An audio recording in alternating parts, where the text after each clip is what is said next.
Hey, thanks for being here. Let's do some pod crashing. Episode number 198 is with Erika Lantz from the podcast, The Turning. I'm doing great. Thanks. What an amazing landscape of thought that you share here, because you deal with reality, you challenge our imaginations while growing in other areas. And for you to be in that place of relinquishing that kind of energy, I mean, I can't imagine what you go through putting each episode together. Wow. Thank you so much. It's been so fun to work on. And one thing we try to do is create something that's immersive for listeners as possible, to create soundscapes that help them feel the best we can what it is like to dance on stage. Mirrors are such a major part of my life. I mean, I remember as a child, I would just sit there and stare at that kid that was in that mirror because I always thought that kid had a better life. And then all of a sudden, when I got into martial arts, because I can relate with you on the dancers, because I mean, if you have to study what your body is doing. And so it's very interesting to hear how you use mirrors as a tool. Yeah, you can relate. They are an important part of training, and they're an important part of any dancer's artistry. And what I think what can happen is when you stare at that reflection in the mirror every day, all day, that self-criticism comes in. And the first thing you notice is all of your flaws. And that's something we're exploring, that it becomes just so intensified that it can stay with you for the rest of your life, even after you stop dancing. There's a lot of judgment in that mirror, though. My God, those two guys have got to get along, or those two people have got to get along. And we've got to create some sort of language. Absolutely. And I think that a lot of dancers and dance teachers are trying to figure out how to create a space in those rooms of mirrors in those dance studios that feels uplifting and not just, and they already are. They're places of immense art and people love to dance. So I'm not trying to focus on the negative here, but I think it can easily veer into something that feels much more difficult and even dangerous. For those dancers, how important is the lighting? Because I'm a light freak. That is so interesting. And I haven't explored that. But I mean, lights are a big part of performing. You're in the spotlight when you're on stage, and it's a whole other sensory part of the art. So that's a really good question. One of the things that you jump into is that you talk about women who have dedicated their lives to religion. Let's grow in that direction to find it, because I want to know where your heart is and how this came into being.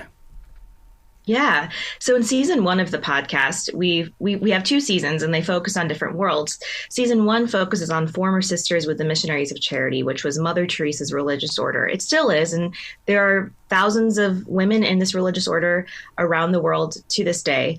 And I spoke with former sisters, so women who realized that the life wasn't for them and they left, which is a huge decision because they have taken lifelong vows of poverty, chastity, and obedience and full-hearted service to the poorest of the poor. And they've essentially taken, especially in that religious order, marriage vows to Jesus. And so leaving is this huge heart-wrenching thing. They do not take it lightly, and it's not easy to leave. But what the former sisters in season 1 talk about is how constrictive that community was in many ways. It's an unusually conservative or unusually traditional religious order that's held on to a lot of things that most Catholic orders are no longer implementing. But what happens is, taking a vow of obedience where you have to obey your superior no matter what, even if you disagree with them, even if you think they're doing something wrong. And when you're, beating yourself, self-flagellation to become closer to Jesus, it can easily veer into something that starts to feel damaging. And that's why many of them left. What's really interesting about this, and listeners need to understand that you've got a radio background. You've been through some serious training, and I'm always excited to talk with people who've taken what we learned through books and through other people's experiences, and you've developed a podcast that's effective. How did that radio training get you ready for this moment where you're creating stories that people can carry with them? The radio training was huge. And I used to make radio features to air, in the morning that people would listen to on their drive into work. And I think what's great about podcasts is you're using those tools of radio, of understanding the human voice can bring a story to life and pull listeners in, and learning how to craft a story. But with a podcast, I can go much longer, instead of a 7-minute feature or a 12-minute feature that will be really long. I can make 10 episodes that are each like 40 minutes, diving deep into a world. And so it's so enriching to just, sit down and binge and just enter a different world for a while. Yeah, because we are those binge watchers, and we're also binge listeners as well. I mean, it's like when I get in the car, it's like, get it on. I got to have it on right now. Let me have it. And you get lost in the paragraphs and the stories and the interviews, and you feel like that I'm sitting right there with you. Mm.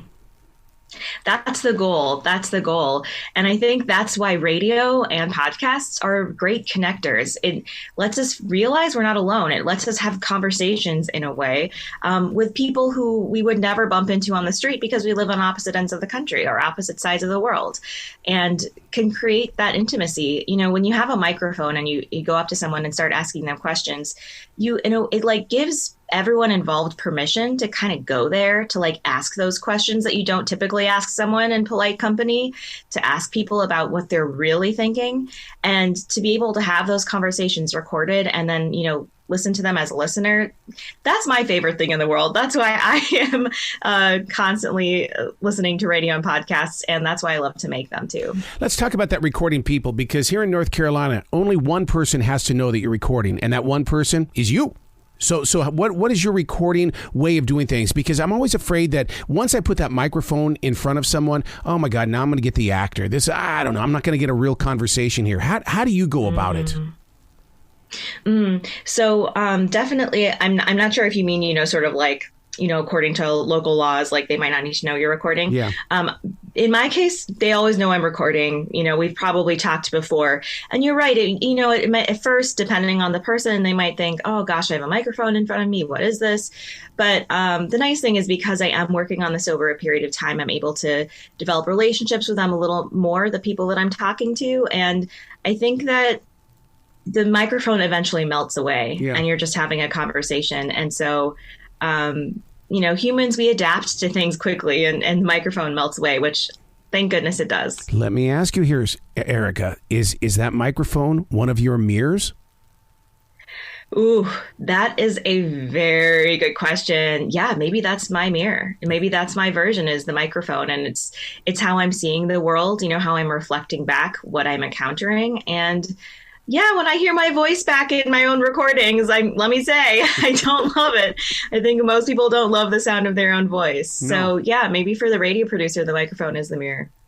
Because, I mean, it allows you to basically, when you're interviewing someone, or I hate the word interview, when you're having a conversation with somebody, I mean, you're thinking about who's going to receive it and how they're going to receive it. And so, I mean, even after the first season, I just can't imagine the response that people shared with you, because you became so open when it came to the women of religion. It was amazing to get the response, because I heard from a lot of people who really related, and some of them had experiences with, different types of religious groups. Some of them had experiences that they felt were similar, that were not religious related at all. And I heard from nuns, current nuns. I heard from priests who saw something they recognized in the podcast.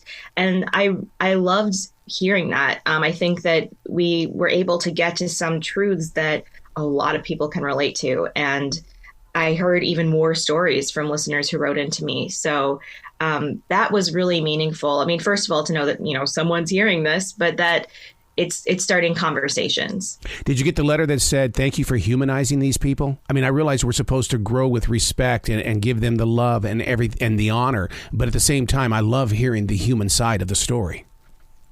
Absolutely. And I think with both seasons, both nuns and ballerinas sometimes are a little dehumanized. It's like other members of the population can start to see them as like almost mystical creatures who are performing this certain type of femininity that is part of our culture. And, it's like, oh, what are the lives of nuns like? What are the lives of ballerinas like? There's this mystique about them, and they're just people who have a different life path. And so being able to hear that, over the course of 10 episodes each season, I think is really important. Where along the way did you realize, my next one is going to be about ballerinas? Because I love that moment where a thought is given, that it's like, wow, I've got some energy, but how am I going to activate it?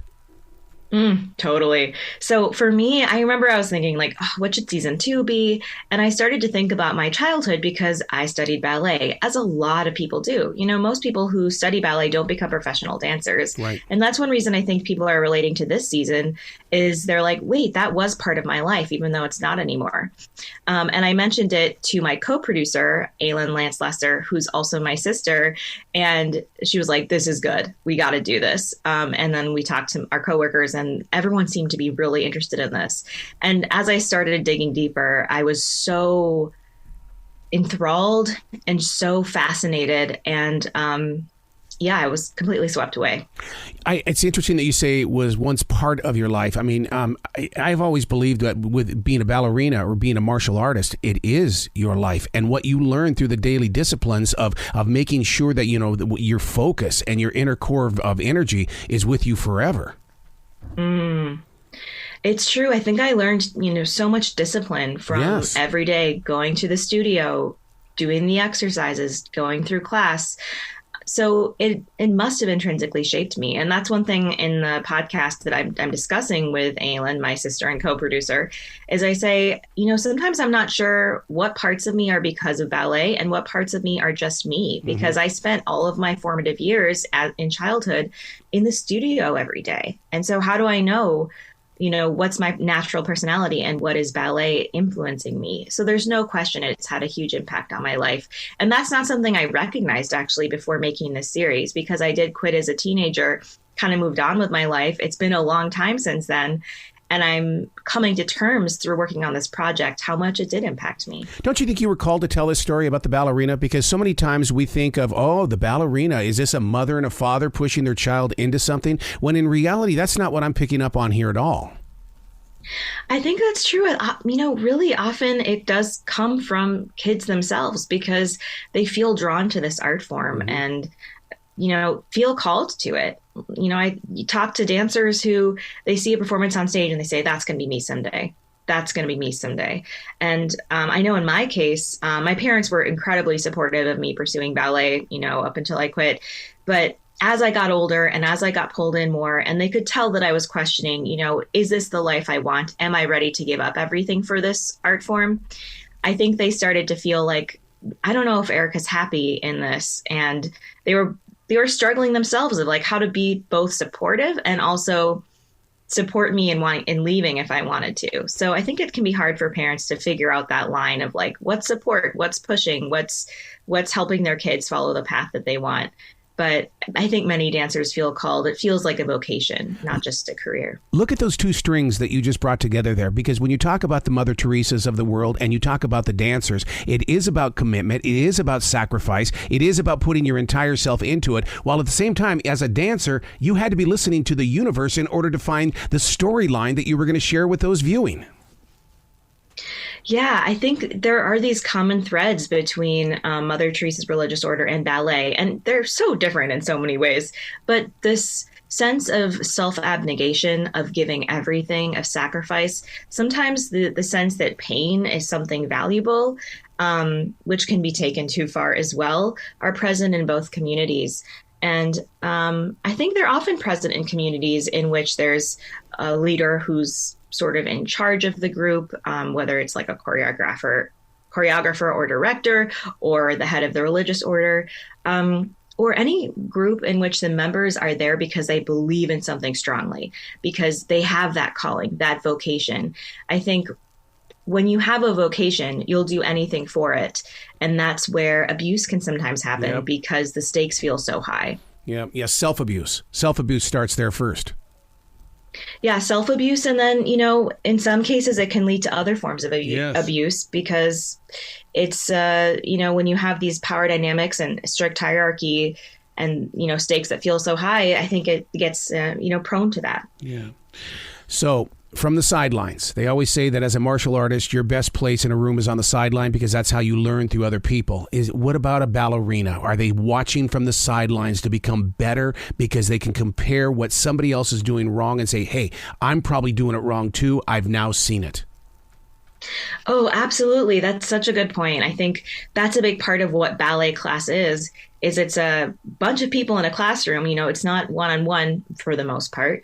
And anytime anyone in the class gets corrected, everyone witnesses that and learns from it. So absolutely, it's one of those art forms that you're constantly watching others in order to understand your own body better. What about the confidence versus the ego of being a dancer? Because, you've got to have both. You do. It's interesting. A number of the dancers I spoke with cited confidence as something they struggled with. Mm-hmm. One really iconic ballerina said, oh man, if I had had the confidence of my 40s when I was in my 20s, I would have been, she couldn't even imagine like how unstoppable she would have been, because it can be really hard in your 20s, early 20s, even late teens, and you're on stage and you're in this enormous pressure of performing. And you doubt yourself. And often with age, I think some of that confidence increases because you realize I do know what I'm doing. And so it's a big struggle for dancers. Absolutely. In ballerine, when in ballet and with the ballerinas, is it the same situation as it's not if I get hurt, it's when I get hurt? Are they constantly thinking about that? Because it's going to be right there in the mirror. They're going to see it before it happens.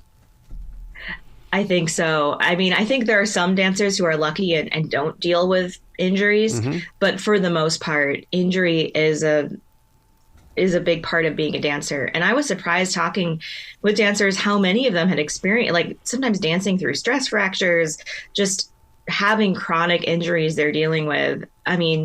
Dancers learn to push through so much pain. It's like it becomes a part of their lives. And in some cases, it can derail careers. So that's another way in which the stakes feel high. They're doing really dangerous acrobatic things on stage that if one little thing goes wrong, they could lose their career. Being a dancer, it's such a medicinal, and it's also an open door for other sports. I've read so many stories of big heroes in the NFL that were actually ballet dancers. It's so interesting because, ballet is incredibly athletic. It's like training to be an Olympic athlete. And then also there's this artistry that comes in. And I think that tickles your brain in a cool way to be thinking of the beauty of it or what you're trying to express.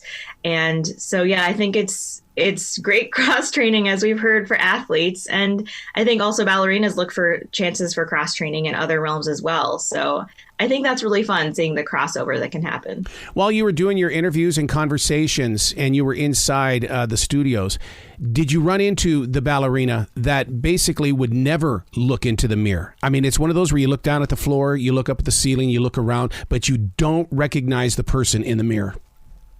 Oh, that's so interesting. I think when dancers are professional dancers, the mirror becomes a tool. It's almost hard not to look into it. But I did speak with a dancer who she was dealing with the pressure to be thin. And she went through a period where she actually had a chronic illness that was leading her to gain weight. And she had to leave dance for a while. And again, because you almost get this distorted sense of normal and what you're supposed to look like, she just found that she couldn't look at herself in the mirror anymore. And it was a terrible experience for her. Truly crushing. And she left ballet for a while. And then during that time, she actually started to think to herself, she started seeing life outside of the ballet studio and realizing that things that she had experienced maybe weren't as normal as she thought. And she started to think, I think I've been brainwashed. Like I've been brainwashed by this culture that expects me to look a certain way in the mirror, that has authority, like so much power concentrated in the people who have positions of authority. And she came back to ballet as a professional dancer but is thinking about the mirror and thinking about authority and the culture of ballet in a completely different way. Wow. Future seasons, are we going to see maybe a mirrored image of what it's like to be a musician and what they see and experience through the mirror? Oh my gosh, we have so many ideas that we're thinking about and discussing that could be another season. So we haven't landed on one yet. We will see. But I think these themes are really interesting to trace in different areas. And I'm excited to do that. Oh yeah, because we all have a mirror, and I mean that's what I love about this is that everybody has a story, and you have the courage to step into that mirror, saying, "Come on, let's have a conversation." Absolutely, that's the goal. Wow, Erika, you got to come back to the show anytime in the future. The door is always going to be open for you. Thank you so much. It was such a delight to talk with you. Will you be brilliant today? Okay. Thank you. I will. That's great. Absolutely.